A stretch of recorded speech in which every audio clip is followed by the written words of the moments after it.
बहस में अमित शाह ने ऐसी धुलाई कर दी कि इंडी गठबंधन मैदान छोड़कर चला गया, लोकसभा से वॉकआउट कर दिया। उधर बीजेपी ये आरोप लगा रही है कि राहुल गांधी भी संसद सत्र छोड़कर विदेश जा रहे हैं।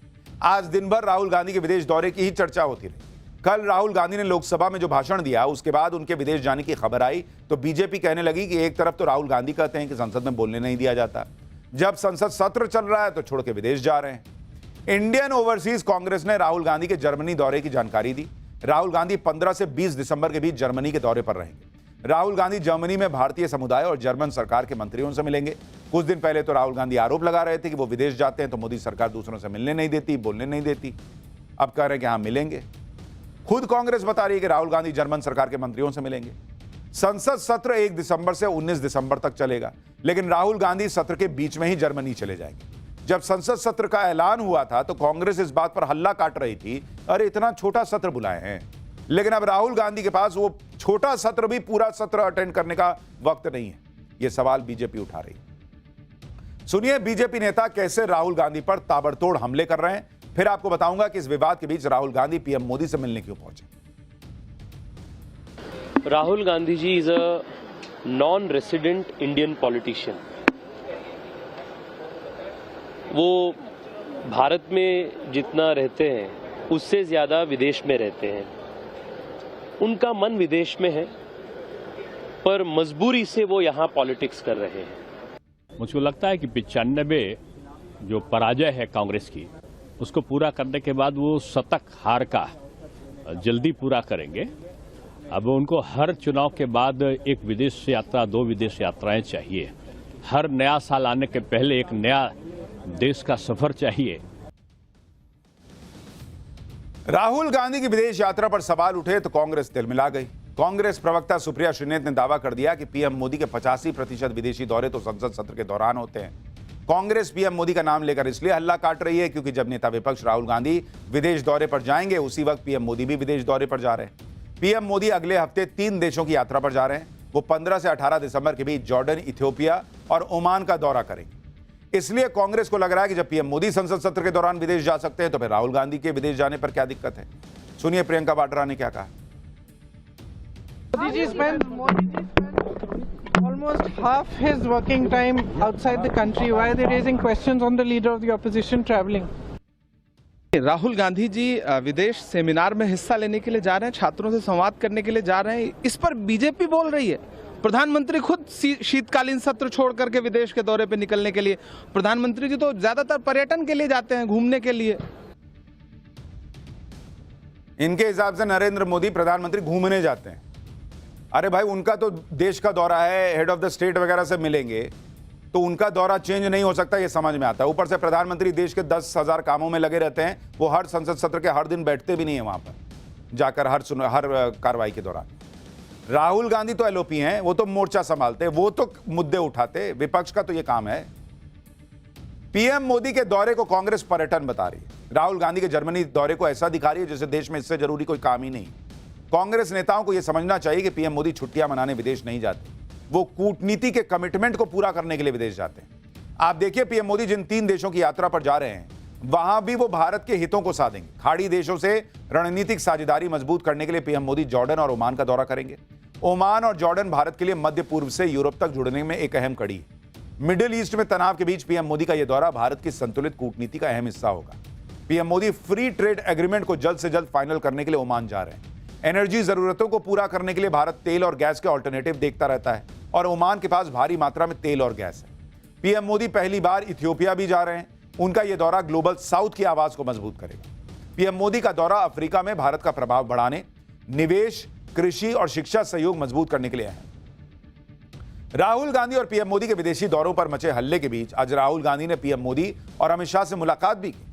अचानक राहुल गांधी के पीएम मोदी और अमित शाह से मिलने की खबर से सब चौंक गए। दरअसल यह मीटिंग संसद के अंदर पीएम मोदी के दफ्तर में हुई। मीटिंग देश के अगले मुख्य सूचना आयुक्त को चुनने को लेकर। राहुल गांधी नेता विपक्ष हैं, इसलिए वो इस बैठक में मौजूद रहे। मुख्य सूचना आयुक्त और अन्य सूचना आयुक्त को प्रधानमंत्री के नेतृत्व वाला पैनल चुनता है। इस पैनल में नेता विपक्ष और प्रधानमंत्री की तरफ से चुने गए केंद्रीय मंत्री शामिल होते हैं। खबर है कि राहुल गांधी ने बैठक में अपना असहमति नोट दिया है और यह बैठक 1 घंटे चली। तो पूरा हंगामा वगैरह चला है, लेकिन प्रधानमंत्री का फोकस क्लियर है। सनातन को का गौरव भी लाना है और देश का गौरव भी स्थापित करना। पाठशाला में अब अगला चैप्टर, बगल में पाकिस्तान में क्या रहा वो भी तो देखिए। भारत ने ऐसी ठुकाई की, मुनीर तो अब खुद पाकिस्तान के टुकड़े टुकड़े करने लगा है क्या? मुनीर को घबराहट में देखकर हाफिज सईद और सैफुल्ला ने आतंकियों का जेनजी वाला प्लान एक्टिवेट कर दिया है क्या? अब इसका चैप्टर।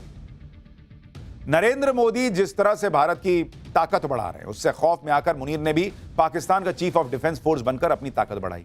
लेकिन अब जो मुनीर करने जा रहा है उसे सुनकर आप हैरान रह जाएंगे, क्योंकि पाकिस्तान के टुकड़े टुकड़े करने का जो प्लान नरेंद्र मोदी बनाकर बैठे हैं, भारत बनाकर बैठा है, ऐसा लगता है कि नरेंद्र मोदी के डर से वो काम खुद मुनीर कर देगा। मुनीर क्यों घबराहट में पाकिस्तान के टुकड़े टुकड़े करने के बारे में सोचने लगा है, आज आपको बताऊंगा।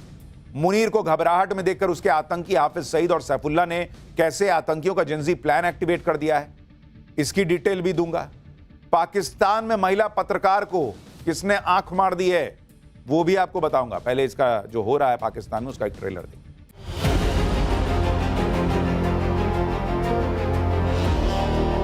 क्या पता कल को सिंध भारत में फिर से वापस आ जाए। और इन्होंने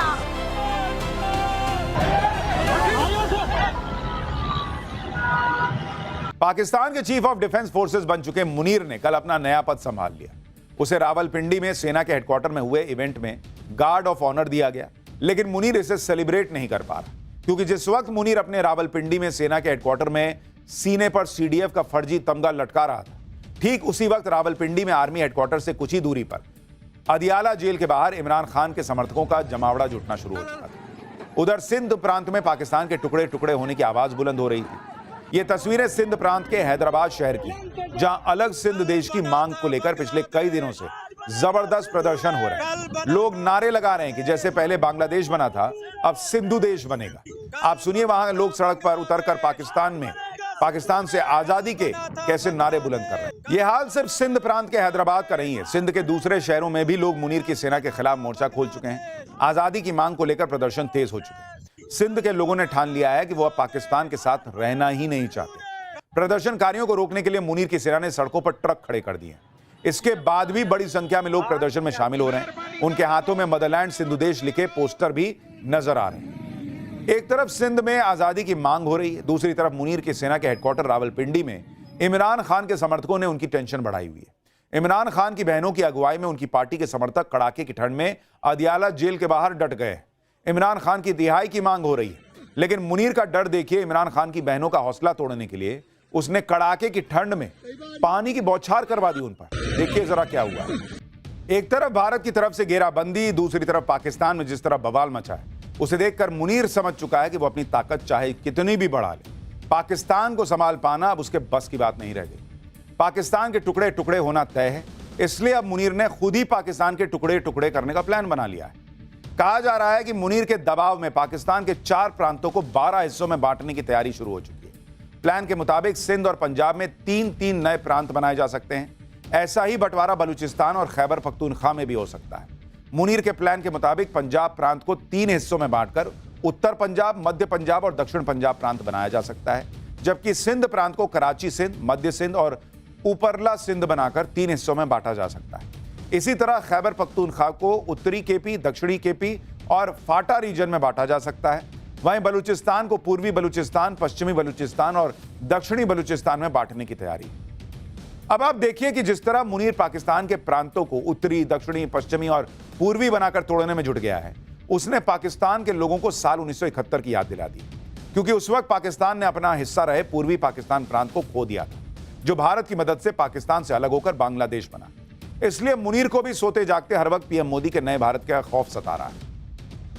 मुनीर की घबराहट को देखकर अब उसके पाले हुए आतंकी नमक का कर्ज अदा करने में भी सामने आ रहे हैं। लश्कर तैयबा के सरगना आतंकी हाफिज सईद और सैफुल्ला कसूरी ने मिलकर मुनीर के लिए जेनजी वाला प्लान भी एक्टिवेट कर दिया है।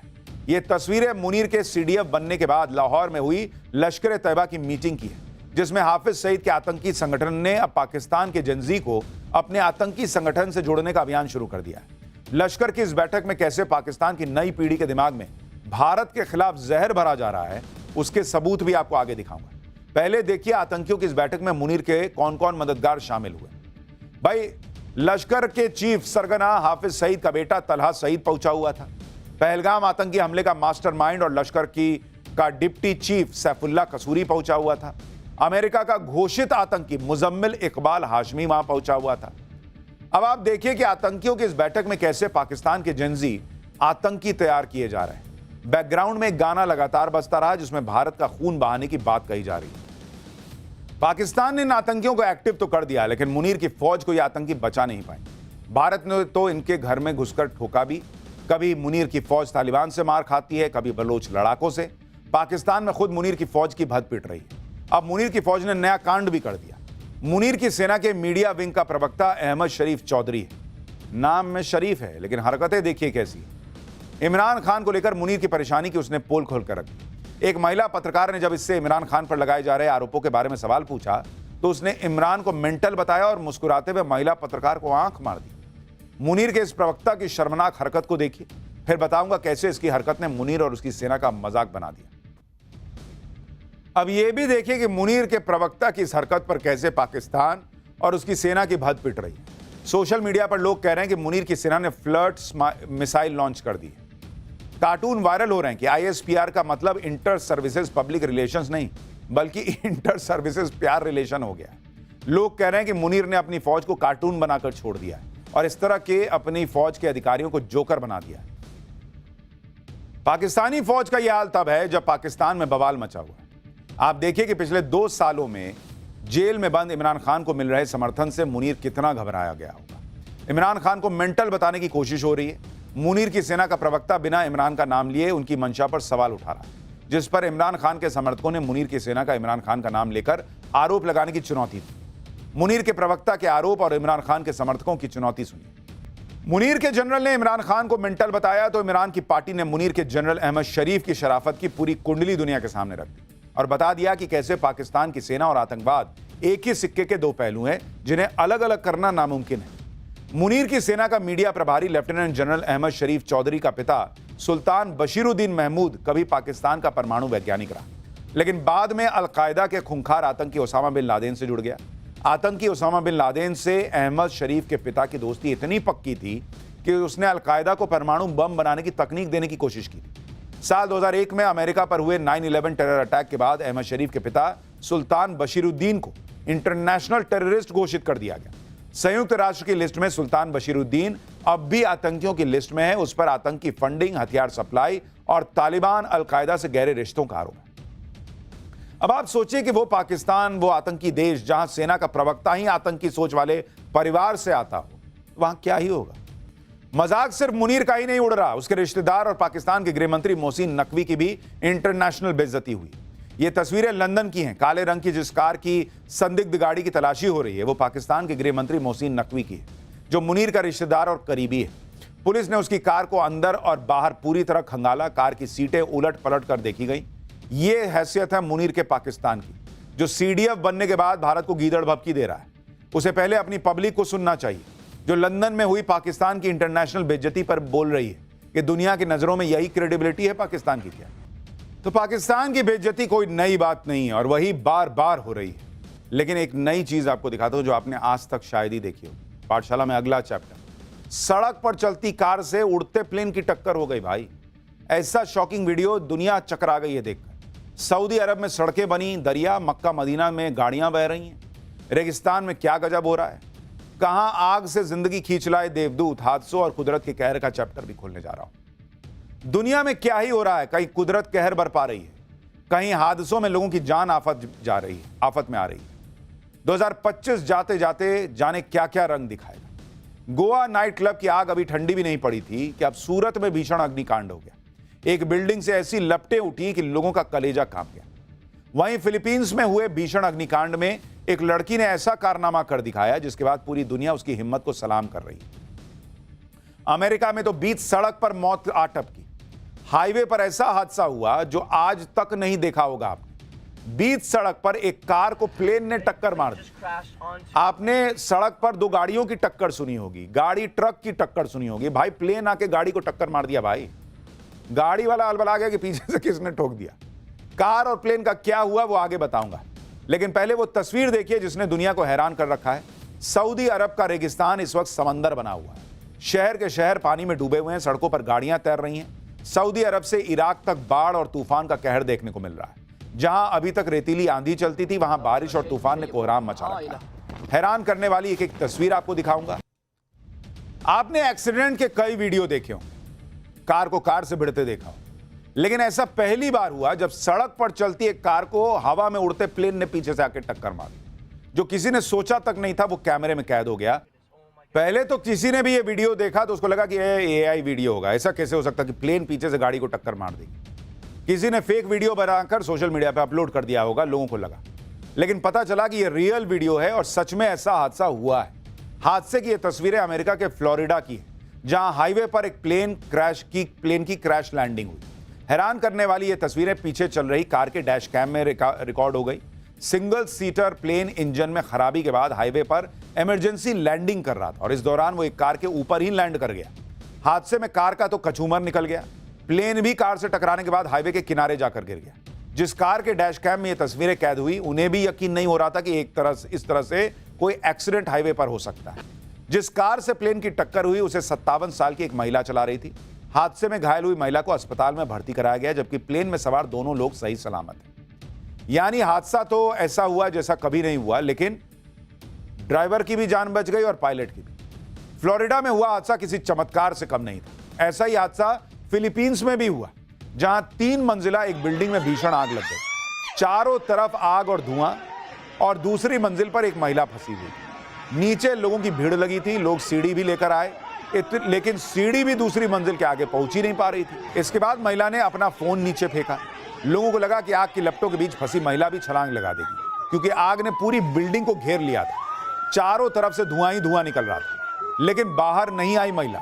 इसके बाद नीचे खड़े लोगों को लगने लगा कि अब महिला की जान नहीं बच पाएगी, लेकिन करीब 1 मिनट 10 सेकंड के बाद महिला दोबारा नजर आई। तब तक फायर फाइटर की टीम भी पहुंच चुकी थी। रेस्क्यू टीम ने दूसरी मंजिल तक सीढ़ी पहुंचाई तो महिला ने बिल्कुल देरी नहीं की और सीढ़ी की मदद से वो नीचे उतर आई। आग के बीच फंसी इस महिला की जान सिर्फ इसलिए बच पाई क्योंकि वो पैनिक नहीं हुई, शांत रही और मदद पहुंचने तक खुद को शांत और सुरक्षित रखा। गुजरात के सूरत में भी आज आग का तांडव देखने को मिला। यहां टेक्सटाइल मार्केट की 7 मंजिला बिल्डिंग में भीषण आग लग गई। इस आग ने 2019 में एक कोचिंग सेंटर में लगी आग की याद ताजा करा दी। बताया जा रहा कि बिल्डिंग में 4थी फ्लोर तक लोग मौजूद थे। ऊपर की 3 मंजिलों में सामान भरा हुआ था। यह आग ग्राउंड फ्लोर से शुरू हुई और आग लगते ही बिल्डिंग में मौजूद सभी लोग बाहर निकल आए। लेकिन आग को रोकना किसी के बस में नहीं था, जिस भयंकर तरीके से आग लग गई थी। आप धुआं देखिए ना बॉस, कैसे एकदम भकाभक जो है वो आग लगी हुई है, धुआं फेंके जा रहा है। सभी दुकानों में कपड़े भरे हुए थे, इसलिए आग एकदम तेजी से फैल गई। देखते देखते पहली मंजिल, फिर दूसरी, फिर तीसरी, पूरा 7 मंजिल जल गया बॉस। 2019 में हुए कोचिंग सेंटर हादसे में 20 बच्चों की मौत हुई। इसलिए आज आग लगते ही फायर डिपार्टमेंट ने कोई गलती नहीं की। फायर ब्रिगेड की 15 गाड़ियां आग बुझाने में जुटी। आसपास के जिलों से भी फायर ब्रिगेड की गाड़ियां तुरंत बुला ली। 4 घंटे की मशक्कत के बाद आग बुझ गई, लेकिन कुछ देर बाद आग दोबारा भड़क गई। ऐसे में फायर डिपार्टमेंट ने हाइड्रोलिक क्रेन मंगवाई, जिससे ऊपर की मंजिल पर पानी डाला गया। तब जाकर इस आग पर पूरी तरह से काबू पाया जा। कहीं आग का तांडव तो कहीं पानी कहर बनकर बरस रहा। ये तस्वीरें सऊदी अरब की, जहां तपते रेगिस्तान में भयंकर बाढ़ आ गई। जेद्दा के मक्का और आसपास के इलाकों में इतनी तेज बारिश हुई है कि वहां सड़कें कुछ ही मिनटों में तालाब में तब्दील हो गई। देखिए गाड़ी कैसे नाव बन गई। लोगों ने सोचा नहीं था कि जहां साल भर पानी की कमी रहती है, वहां की सड़कों पर गाड़ियां इस तरह से डूब जाएंगी। इतना पानी बरसा है बॉस कि लोग घर में कैद होकर रह गए। मक्का में ऐसी भीषण बारिश हुई है कि स्कूल बंद करने पड़े, बाजार खुल ही नहीं पा रहा है। कई इलाकों में बिजली गुल है, लोगों को खाने पीने का सामान तक नहीं। जो लोग घरों से निकलने का जोखिम उठा भी रहे हैं, वो बीच सड़क पर अपनी अपनी गाड़ी में फंस गए। मौसम विभाग ने इसे रेड अलर्ट से भी ऊपर का खतरा बताया है और निचले इलाकों में जाने पर रोक लगा दी। कई जगह पर सड़कें बंद करनी पड़ी। आप देखिए कैसे लोग बह रहे हैं भाई। मक्का में ये हालात इसलिए बने क्योंकि यहां बारिश कभी कभी होती है।